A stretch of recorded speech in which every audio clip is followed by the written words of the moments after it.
We started in our apartment in 2014, and first week we had 14 deliveries. Second week we had 20 deliveries. Third week we had 30 deliveries, and it was kind of like, wow, we found this little magic business model that started to work. My mantra is, if you're not growing, you're dying. And growth can come, and it doesn't have to be revenue growth, but for us, I think if you're not growing, you're slowly dying. I know you like to talk about speed, and one of the biggest things for us was our industry was exploding in terms of size. Like we were fortunate to be at the early stages of the industry / create the industry with a couple other players in Canada and around the world. I think for me, one of the things that we think about in terms of leadership is, obviously you want to hire amazing people.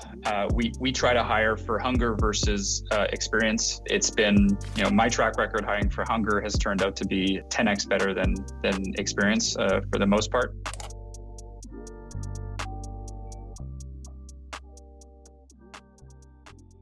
Hi everyone. On this episode of the Challenger Mindset podcast, we're thrilled to welcome Neil Cuggy, co-founder, president, and COO of Goodfood, Canada's leading online grocery and meal kit planning company. Neil's journey from investment banking to building a $100 million plus revenue publicly traded company is a testament to the Challenger mindset. Hear how he and his co-founder and his team revolutionized the way Canadians shop for food, tackled fierce competition, and stayed ahead in a rapidly evolving industry. This is a story of grit, innovation, speed, and the relentless pursuit of growth. So don't miss it. Here we go.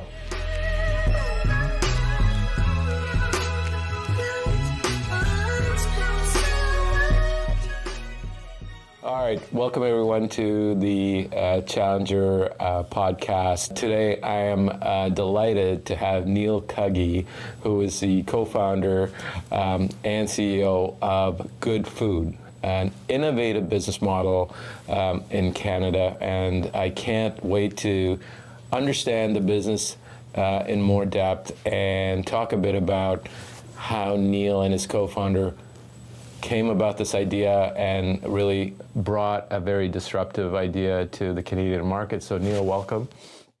Thanks for having me. Really excited to have the conversation. Yeah, so Neil, you've done a lot in the Canadian landscape. You are a well-known CEO. Maybe just take us back a bit about to how you landed on Goodfood. What was the journey to get you to what is a very cool company? Yeah, for sure. So, a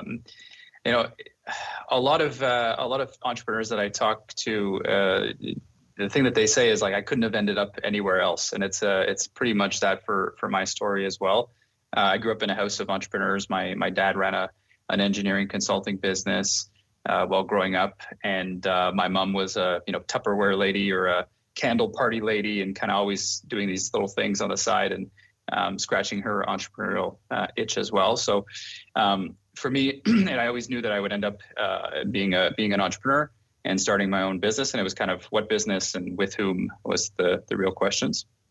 And I met my co-founder, John Ferrari, actually at the graduation of our bachelor's degree at McGill. We were going up to get our degrees. I heard his name and went to shake his hand because we were going to be working together at Royal Bank in the investment banking division in a couple of weeks. So we kind of met ourselves there. And then that was about 15 years ago. And since that time, we've probably had more than half of our meals together. So it's a pretty great partnership that I was very fortunate to find. From there, once I found my business partner and started off my career in finance, we were just looking for the right opportunity at the right time. We were very fortunate to have great mentors at RBC. We saw a lot of great businesses, how to run businesses, how to scale businesses, how to raise money, how to speak to investors, how to speak to the public market. And we saw an opportunity to start Goodfood shortly thereafter. There was kind of a confluence of people being open to online grocery delivery, tech adoption, whether that be through the internet or through mobile, and there was really kind of blue space in Canada of nobody doing grocery delivery well. So we saw that opportunity. We developed a couple different business plans. We kind of tested out some business models. We started in our apartment in 2014. And first week we had 14 deliveries. Second week we had 20 deliveries. Third week we had 30 deliveries. And it was kind of like, wow, we found this little magic business model that started to work. And from there, just ended up kind of keep going, keep hammering and growing the business. So it was kind of through a passion of technology, food, business, and then the right time at the right place, because as we'll talk about, I'm sure, the industry exploded from there on, and we were really fortunate to be kind of hanging on and participating in that growth. It's incredible to me how many very successful company founders start out early in their career with a friend or a classmate, including in this podcast, where they do the journey together. So it sounds like you had a great business partner early on. How important was having someone you trust working through those very difficult early days in business? Yeah, it's a great question, Joe. Like for me, I can't recommend it enough. Like I have John, who's my business partner today, and we also had a third co-founder that joined us shortly after starting the business. And like having a roommate, not all partnerships work out. We've been really fortunate that our friendship worked out and our partnership continues to work out. And I think the reason for that is we still admire each other. So, we look at each other and say, okay, you're good at things that I'm not good at, and I'm good at things that you're not good at. But I really value your opinion on the stuff, on all of it. And, specifically on the stuff that you lean into, you research, you think about, you expand on. So I think that's part of the key of our partnership success so far. We spend a lot of time together as well, whether like structured time or unstructured time. We share an office together, so our decision making is super quick. And I think the other thing, depending on where the listeners are at in their own entrepreneurial journey, is really there's so many ups and downs in entrepreneurship and starting a business and being part of a startup and even running a business, that I find it much more enjoyable to do it with someone else, because when you're high, they may be low. When they're high, you may be low, and you can kind of bounce ideas off of each other, and overall the energy of the business can kind of stay at the top. So I find that really, really exciting, and I recommend trying to think about whether it's official partners or junior partners, call it. I think it's important to have the right team in place, especially at the beginning, because no one can afford to hire. Not many people can afford to hire really good talent unless you go raise a ton of money. So usually your friends and family and colleagues from your past life end up being your best employees, your cheapest employees, the ones you can afford, but ultimately the ones that can stick it out the longest as well. So I highly recommend it for all those reasons, for sure. I couldn't agree more. In fact, the company I run now, Boomerang, I co-founded with my co-founder, who I've known for 2 decades, and we started in business and have been involved in numerous ventures. There is a very different dynamic of trust and alignment that is very tough to replicate when you just hire someone off the street. So let's talk about the business. You guys were innovating this model before online grocery was really a thing, right? So what gave you that perspective that there's a future coming where people are going to want convenience, and you obviously couldn't foretell a pandemic, but you saw something in the future. So how were you looking into the future and building a model for the future? Yeah. So I think for us, the thing that worked was we were building a product and a company ultimately for ourselves that we wanted to use. Like I was mentioning, we were young professionals working crazy hours. When we were starting in investment banking, there was no Uber Eats, there was no DoorDash, there was no instant delivery that was really available at the tip of your fingers. So whether it was restaurant delivery, you could get like a Domino's pizza or a Chinese food delivery, but there was no restaurant delivery other than that. And then grocery delivery was really non-existent. It was a very, very niche product that I think there was a lot of people that were super scared to order grocery delivery online because they weren't sure about the freshness and the product stockouts and all these different things. So we tried to look at some of those friction points in the industry and say, how can we actually kind of unpack them and solve them for customers ahead of time? And also the other innovation that we were thinking about early on was in the .com boom, there was some online grocers that did exist. They ended up blowing up because of a couple of different reasons. So we really studied those business models as well before jumping into Good Food. So some of the learnings from that were inventory management. So Webban and others ended up failing because you had hundreds of millions of dollars in inventory that is literally going bad as you're holding it. Mm-hmm. So you don't want to be tying up any capital in that part of your business.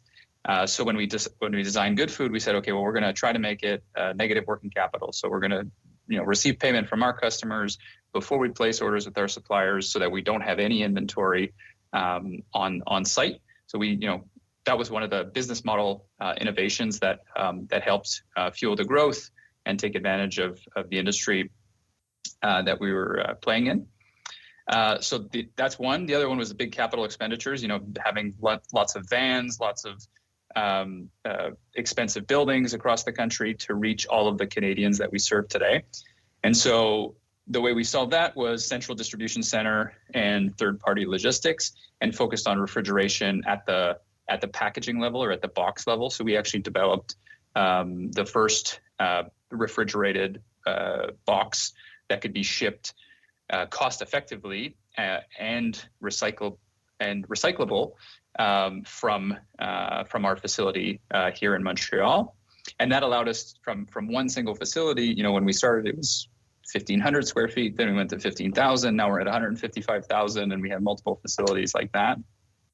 That innovation that we had allowed us to really scale the business with one team under one roof. And having everybody kind of together was really, really important.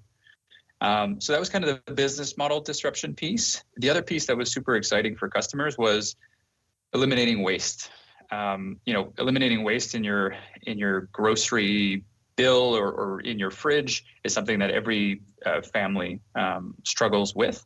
So we were designing perfectly portioned ingredients to make these amazing tasting recipes every week. And at the end, you have the perfect portion, you got all the right calories, all the right macros, and no food waste on the plate, no food waste in the fridge. And because we're ordering our stuff just in time, our supplies just in time, because you have no waste on your plate, we're actually able to undercut the cost of what a grocer is charging. So, and do it more profitably from a gross margin perspective. So that was the other piece that we really worked on to make sure it was clear in the eyes of customers. Like, you're not only eating different meals every week that are nutritious, whole food meals designed by nutritionists and chefs, but you're also able to save money. And now we talk a little bit about sustainability as well, but in the beginning it was really just a money saving thing, because not sure if you're aware, but like half of the bagged lettuce at the grocery store gets thrown out. So they need to make money on that product. They need to still make a margin. So they're tossing a lot of product out in the whole produce section and other parts of the store, and ultimately the customer needs to pay for that because they want to pile it high and sell it cheap on the shelves. So those are the big things on the innovation side. And then on the tech side, I think when we started, Shopify was available as an e-commerce platform. There was a couple other ones available as well, but they were all quite small and quite rigid in how you could use them. Shopify's come a long way in the last 10 plus years. And that was kind of a blessing in the sense that we were able to build our own tech stack and create curation engine that knows what you want, learns what you want to eat. The feedback that you give it helps us curate better recipes for you and your family the next time around. And same thing on the operation side, because everything is so short time and fresh. We were investing in our own tech stack to kind of build the the MRP and warehouse management system that was required for this specific industry. And it still today is very, very difficult to replicate kind of what we have on that side because of the quick turnaround times, the perishability of it, and the amount of customer data that's required. Sounds like you are very forward thinking in when we look at the cost of groceries currently with inflation. Like waste is such a big issue. So you were solving for this at a time before it became such a big issue now. Sounds like you found great technology that you've kind of been optimizing to reduce the delivery time. How are you thinking about future? You know, competitors coming at you. You've got the Amazons, the Whole Foods, rideshare companies. You clearly have something very unique, and I like the social purpose of it as well. So how do you stay ahead of it? How do you and your co-founder really think about, future-proofing your business? Yeah, for sure. I think, we in the preamble before we started recording, we were talking a little bit about some of the offsites that we have on our side coming up. And one of the ways that we do it is we make sure we're connecting with our executive team kind of to work on the business rather than in the business quite regularly. And you don't always have the luxury of doing that with the team in the early days, but I suggest people at least spend 60 to 90 minutes a week to work on the business. Go to a different spot. If you can go to a coffee shop or go to a cabin or go wherever it is and think about that question that you're asking me, Jerome. So we're fortunate that we have a little bit of time and space to kind of think about that. We're also, we've been in this game for a little while now, and we're also on the kind of creation of the food trend now versus the reception of the food trend, or the follower in the food trend. So we're thinking about, okay, what food trend do we think actually makes the most sense for our customers in the coming 12, 24, 36 months. So that's kind of a fun game to be playing, and because of the scale that we have, we're able to affect that. And then I think the other thing is massive connection to what our customers are saying, both literally and also kind of the underlying problems that they're currently facing or describing. So if you take convenience as an example, I think people will want things to be more convenient in the future, no matter what. So how do we continue to listen to that customer kind of pain point and invest in convenience in different ways? And that's part of the daily reflection, but also a lot of work at those kind of work on the business offsites that we talk about every quarter. So for us, what we think the future looks like from a meal perspective and meal solution perspective is today a lot of the ingredients that we have are raw. It takes anywhere from 10 to 45 minutes to get something on the plate. We have price points ranging from $7.99 a meal up to $40 a meal. So you can do, from kids meal to Valentine's Day and kind of everything in between. And for the current product, it's really about enjoying that time in the kitchen, having whole foods on your plate, and being proud of what you've accomplished. There's a hybridization in our minds that is currently happening and will continue to kind of trend based on that convenience piece. So for us, it means more prepared options, more kind of quasi-prepared options where customers can take another 5 or 10 minutes off of their weeknight meal prep. So that's kind of one of the things that we think is coming in the future and we're investing against. Obviously, the whole tech stack around how do you integrate some AI functionality into that. So getting to know our customers better and personalizing what they're ordering is also a big kind of fundamental pillar that we're investing in. And then in the food industry specifically, like there's still so much waste. I think sustainability is something that continues to be good for customers, good for business, good for the planet. So how do we take waste out of the supply chain? How do we take packaging out of the supply chain? How do we invest in better quality produce or proteins for customers that ultimately don't cost them that much more money, if at all? So those are the big things that we think about and how we're trying to create the future and be part of a bigger future. You talked about your leadership offsite and getting the executives together. I want to turn to how you think about leadership, how you find a high performance, how you build a high performance culture, and how do you find those team members that all work together and push toward the same goal? Yeah. I mean, I'd love to hear your thoughts on this one as well. Like, I think for me, one of the things that we think about in terms of leadership is obviously you want to hire amazing people. We try to hire for hunger versus experience. It's been, my track record hiring for hunger has turned out to be 10x better than experience for the most part.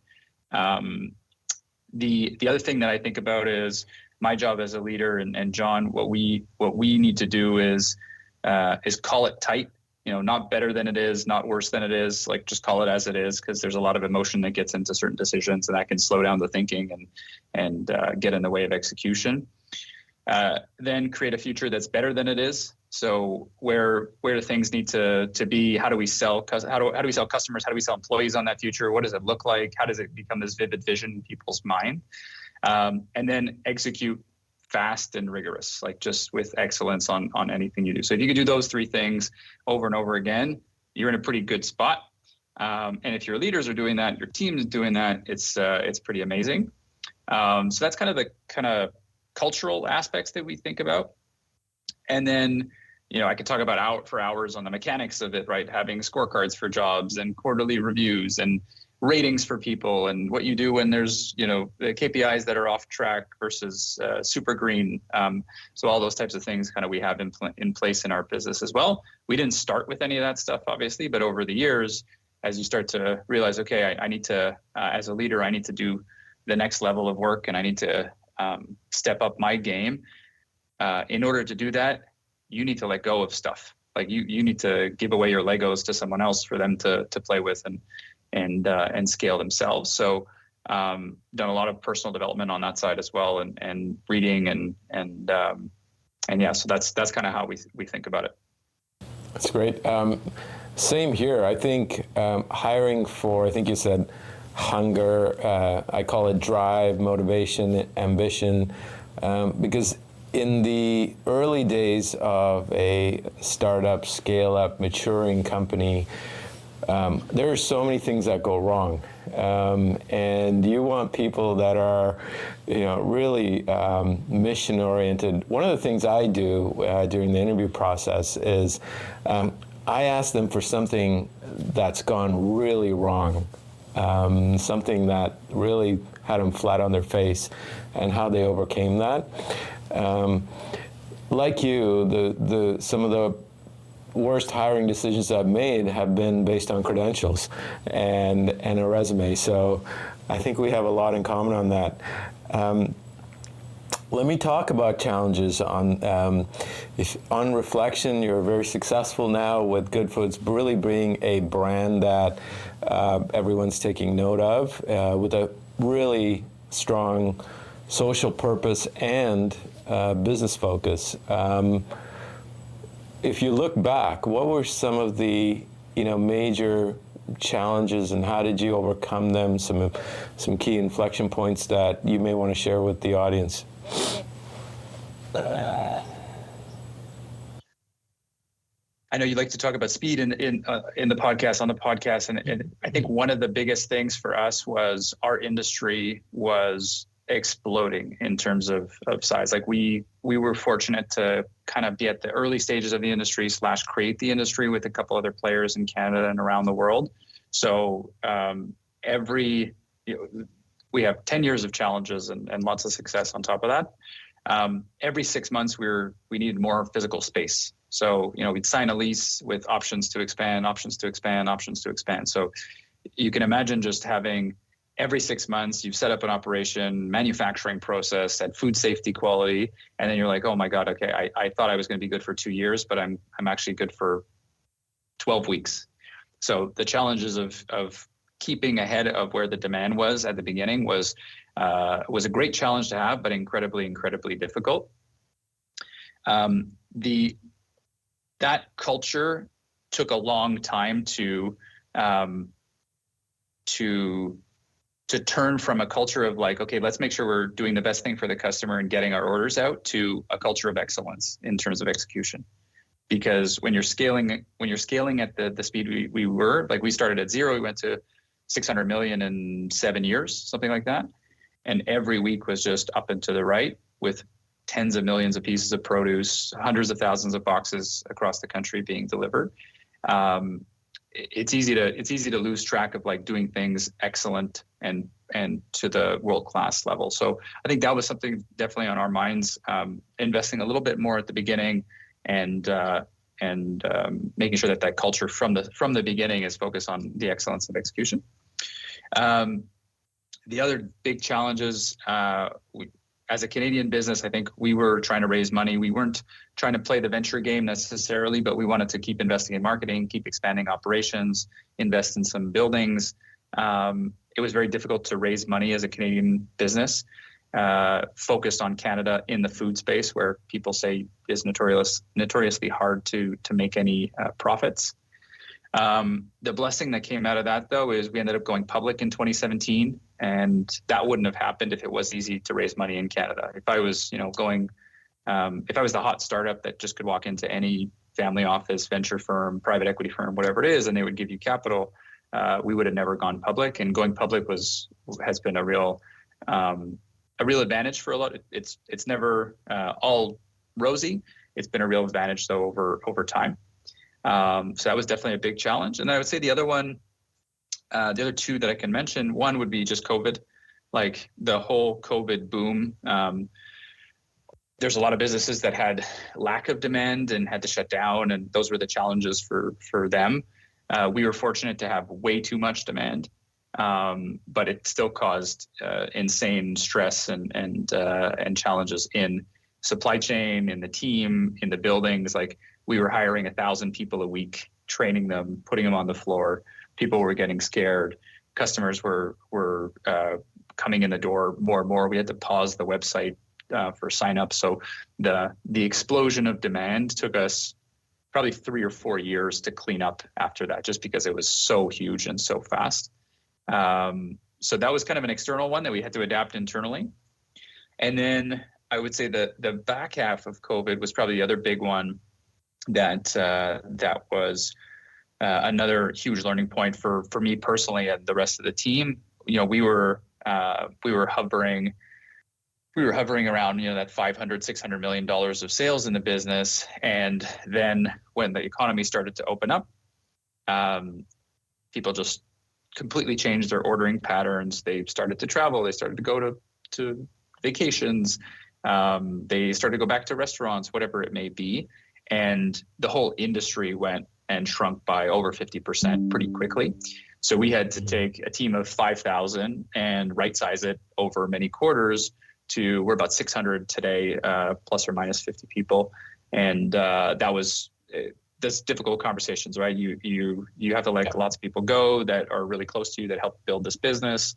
But it's the right thing to do for the long run, for shareholders, for all the other stakeholders in the business. So that was something, after, success and crazy demand for almost 8 years straight, the complete opposite for the last 2 years in terms of stabilizing the business, focusing on profitability and cash flow, and having those difficult conversations with people. And, we had to get out of leases and all that stuff. That was, looking back on it, you're like, okay, cool, I've done that. And I have that on my belt of tools for entrepreneurship. And it's going to be easy the next time I need to do it. But that was definitely a challenging experience for everyone in the organization, emotionally and mentally, and yeah, just to power through. And those moments were tough for a lot of people on the team. Thanks for sharing that. And, one of the other principles we talk about is growth. And you are a growth company. You've done phenomenally well. Very proud to have you on the Canadian, roster of companies that are really successful and innovative. Talk to us about how you think about growth. How important is it for a company to be always thinking about growth? What does growth look like? Is there a balance between growth and precision? Can you do both? Love your perspective on that. My mantra is, if you're not growing, you're dying. Like it's kind of that level of extreme. And growth can come in, it doesn't have to be revenue growth or profit growth or employee growth or whatever the metric that you want to move is. It could be personal growth, it could be growth in spirituality, it could be all kinds of different things, right? But for us, I think if you're not growing, you're slowly dying. That's kind of what nature's laws tell us. So we're going to follow that in our days. We're extremely conscious that we need to also kind of create momentum that leads to growth in the business. So investing in marketing, making sure we're close to customers, innovating the product. That's really how we see a lot of the growth come in the base business.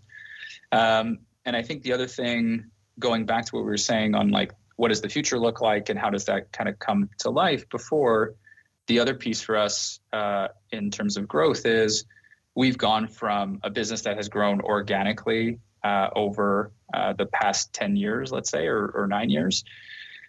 And now we're focused on lots of acquisitions. So we completed our first acquisition about 4 months ago. We have another couple acquisitions close to closing in the pipeline, hopefully get those across the line. And we think that the acquisition path helps us continue to grow in ways on the personal side of saying, hey, I know how to do mergers and acquisitions. I know how to finance deals. And now let's put that kind of skill to work and grow that skill. But it also grows the customer base. It grows the revenue base, grows the profit base of the company, it grows the diversity of the company of where we're getting our funds from. And gives us an opportunity to go down south as well and execute in the U.S. Like a couple of the opportunities that we're looking at are in the U.S., which is another avenue of growth. So to me, it's so core to my own identity, my co-founder's identity, and what we do in the business that it's top of mind. I'm